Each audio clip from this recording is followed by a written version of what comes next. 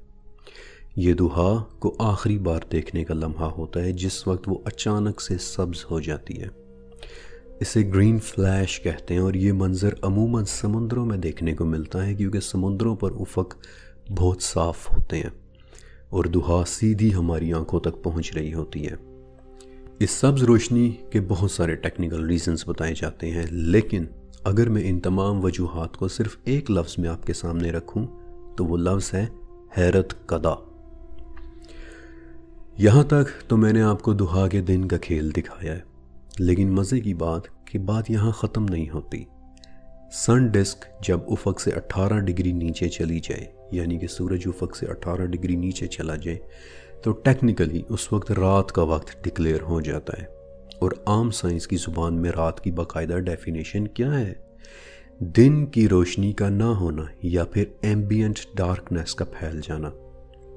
آسان الفاظ میں سائنس کی زبان میں روشنی کا نہ ہونا اندھیرا کہلاتا ہے۔ لیکن یہاں میں آپ کو ایک دلچسپ بات بتانا چاہتا ہوں۔ سورہ انعام کی پہلی آیت ہے کہ تمام تعریفیں اللہ کی ہیں کہ جس نے اندھیروں کو بنایا، یعنی کہ روشنی کی طرح اندھیرا بھی ایک کریشن ہے، ایک تخلیق ہے۔ آپ کو یاد ہے کہ میں نے 40,000 سالوں کے علم سیریز کے پہلے چیپٹر میں بتایا تھا کہ 17ویں صدی کے ایک جرمن سائنسدان ہائنریخ آلبر نے ایک سوال اٹھایا تھا، ایک ایسا سوال کہ جس کا آج 300 سال بعد بھی کوئی صحیح جواب موجود نہیں ہے۔ اس سوال کو آلبرز پیراڈاکس کہتے ہیں۔ آسان الفاظ میں اس نے یہ کہا تھا کہ رات کا اندھیرا ایک لامحدود کائنات کے نظریے سے ٹکراتا ہے، یعنی کہ اگر یہ کائنات واقعی لامحدود ہے اور اس کا کوئی کنارہ نہیں ہے اور اس میں ان گنت ستارے موجود ہیں، تو رات کے آسمان میں ہم جس طرف بھی دیکھیں ہماری نگاہ ایک ستارے پر ہی پڑنی چاہیے تھی، اور رات کا آسمان بہت زیادہ روشن ہونا چاہیے تھا۔ یا پھر اس سے بھی زیادہ آسان الفاظ میں وہ یہ کہہ رہا تھا کہ لگتا یوں ہے کہ جیسے اندھیرا نام کی کوئی فزیکل چیز واقعی موجود ہے کہ جو روشنی کو ہم سے چھپا رہی ہے۔ اب یہ اس قدر دلچسپ اور مزیدار ٹاپک ہے کہ میں آج کے دن اسے مزید چھیڑے بغیر صرف اتنا بتاؤں گا کہ لیل یعنی رات واقعی ایک فزیکل شے ہے کہ جو دہا کو ڈھانپ لیتی ہے۔ اب سورج افق سے نیچے جا چکا اور دہا نظر آنی بند ہو چکی، لیکن کیا یہ کھیل یہاں ختم ہو جاتا ہے؟ بالکل نہیں، بلکہ اس وقت یہ آسمان میں بہت بلندی یعنی 85 کلومیٹر اونچائی پر اپنا ایک بہت خوبصورت شو کرتی ہے جسے نوکٹیلیوسنٹ کلاؤڈ کہتے ہیں۔ یہ نظارہ دہا کے پراسرار ترین کھیلوں میں سے ایک ہے اور آج تک اس کی صحیح حقیقت واضح نہیں ہو سکی۔ فن لینڈ اور ایسٹونیا میں سے نائٹ شائننگ کلاؤڈ یعنی رات کو چمکنے والے بادل بھی کہتے ہیں۔ اس بلندی پر ٹمپریچر بہت کم یعنی -78 ڈگری سینٹی گریڈ ہوتا ہے اور فضا میں میتھین گیس بھی بہت زیادہ ہوتی ہے۔ شاید ان تمام فیکٹر سے مل کر دہا یہ خوبصورت منظر بناتی ہے اور ان کی خوبصورتی ڈسکرائب کرنے کے لیے شاید الفاظ بھی کم پڑ جائیں، لیکن یہاں یہ بات یاد رکھیے کہ یہ بادل نہیں ہے بلکہ یہ دہا کی صرف اور صرف ایک ٹرک ہے جو رات کے آسمان میں نظر آ رہی ہے۔ اس وقت آپ جو بھی دیکھ رہے ہیں وہ چلی گئی ہوئی دہا کا صرف ایک عکس ہے۔ آپ کو یاد ہے میں نے آپ کو آئس کرسٹلز یعنی ڈائمنڈ ڈسٹ کے متعلق بتایا تھا۔ اکثر یہ کرسٹلز رات کے وقت بھی فضا میں معلق رہتے ہیں اور افق کے نیچے سے ان پر پڑتی دہا زمین کی آرٹیفیشل روشنیوں سے مل کر ایک ایسا منظر تخلیق کرتی ہے جسے یہ ویڈیو لکھنے کے دوران میں نے بذات خود بھی ان کی خوبصورتی کی وجہ سے کئی مرتبہ دیکھا۔ رات کے وقت زمین سے لے کر آسمان تک بنے روشنی کے یہ ستون جنہیں سولر پلرز یا لائٹ پلرز کہتے ہیں، اور یہ منظر عموماً ایک برفیلی رات میں نظر آتا ہے۔ دہا اور زمین کی روشنیوں سے مل کر بنے ہوئے ستون، اور بالآخر میرے پسندیدہ اور دنیا کے خوبصورت ترین قدرتی لائٹ شوز میں سے ایک یعنی ناردرن لائٹس، جب سورج سے نکلی دہا کے چارجڈ پارٹیکلز زمین کے پولز کے قریب آسمانوں میں گہرے سبز رنگ کی روشنیاں بکھیر دیتے ہیں۔ یہ روشنیاں پردے کی شکل میں بھی ہوتی ہیں، شعاؤں کی شکل میں بھی اور دائروں کی شکل میں بھی۔ اور ان کا نام بھی قدیم رومنز نے اپنی دیوی اورورا کے نام پر اورورا لائٹس رکھا تھا۔ اس بلندی پر ہوا کی رفتار کم سے کم 300 کلومیٹر فی گھنٹہ ہوتی ہے، اس لیے اتنی تیز ہوا کی وجہ سے روشنیوں کے یہ پردے آسمان میں موومنٹ کرتے بھی نظر آتے ہیں، اور بالآخر دہا ہماری زمین پر ایک بہت بہت خوبصورت لائٹ شو دکھاتے ہوئے ختم ہو جاتی ہے۔ اللہ کی دہا کے 24 گھنٹے کا روٹیشن پورا ہوتا ہے، اور سورہ رعد کی دوسری آیت ذہن میں آتی ہے کہ سورج اور چاند اسی کے کنٹرول میں ہے، وہی تو ہر کام کو ڈیزائن کر رہا ہے، بلکہ وہ تو اپنی نشانیاں بھی صاف صاف دکھا رہا ہے۔ آپ کو یاد ہے میں نے شروع میں والضحیٰ والی آیات کے نازل ہونے کا بیک گراؤنڈ آپ کو بتایا تھا کہ یہ تب نازل ہوئی تھی جب نبی کریم صلی اللہ علیہ وسلم کو اورا نے تانا دیا تھا کہ اے محمد، لگتا ہے کہ تمہیں چھوڑ دیا گیا ہے، اور آپ کا دل اس بات پر بہت غمگین ہوا تھا۔ اب ذرا اس تمام ویڈیو اور جو تصویریں میں نے آپ کو دکھائی ہیں انہیں ایک دفعہ پھر سے ذہن میں لائیے۔ دہا، سورج سے نکلی پہلی روشنی جو ہماری زمین میں قدرت کے خوبصورت ترین نظارے پیدا کرتی ہے۔ اللہ تعالیٰ ان کا ذکر کیوں فرما رہا ہے؟ جیسے کوئی گرینڈ ماسٹر، کوئی بہت بڑا مصور ایک اداس انسان کو اپنی خوبصورت ترین پینٹنگز دکھا کر اس کے دل کو خوش کر رہا ہو، اسے تسلی دے رہا ہو، اسے ڈھارس دے رہا ہو، کیونکہ خوبصورتی انسان کے دماغ میں ہارڈ وائرڈ ہے۔ خوبصورتی کو دیکھنا ہمارے دماغ کے ریوارڈ سینٹر کو ایکٹیویٹ کرتا ہے، یہ ہمیں خوشی کا احساس دلاتی ہے، اور اللہ پاک اپنے بندے کو اپنی دہا سے بنائی خوبصورت ترین نشانیاں دکھا کر اس سے اگلی آیت میں کیا کہتا ہے؟ نہ ہی تیرے رب نے تجھے چھوڑا ہے اور نہ ہی وہ تجھے بھولا ہے۔ اس ویڈیو کے لکھنے کی وجہ ایک ذاتی اداسی بنی تھی، اور میں قرآن پاک میں اسی اداسی کا حل ڈھونڈ رہا تھا، اور تبھی والضحیٰ میرے سامنے آئی۔ اور سچ کہوں تو یہ سب لکھنے اور دہا سے پیدا ہوئے یہ تمام مناظر دیکھنے کے بعد میں بھول بھی چکا تھا کہ مجھے کوئی اداسی بھی تھی، بلکہ میں تو دہا کو ڈھونڈتا ڈھونڈتا کہاں سے کہاں پہنچ گیا۔ لیکن یہ سب یہیں ختم نہیں ہوتا، آپ نے اس سے بھی آگے کی آیات پڑھی، میں ان کا آپ کو مفہوم بتاؤں۔ جو آنے والا ہے وہ گزر چکے سے بہتر ہوگا، اور تمہارا رب تمہیں وہ دے گا جس سے تم خوش ہو جاؤ گے۔ کیا اس نے تمہیں یتیم پا کر رہنے کی جگہ نہیں دی؟ کیا اس نے تمہیں بھٹکا ہوا پا کر راستہ نہیں دیا؟ کیا اس نے تمہیں ضرورت مند پا کر تمہیں غنی نہیں کر دیا؟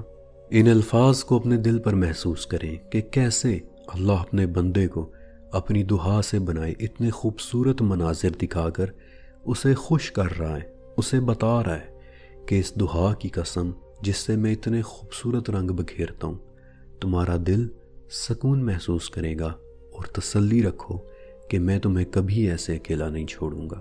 اور میرا نہیں خیال کہ ایک دل رکھنے والا انسان ان آیات کو ایک دفعہ سمجھ کر پڑھنے کے بعد اپنی اداسیاں بھول کر اللہ سے محبت کیے بغیر رہ سکتا ہے۔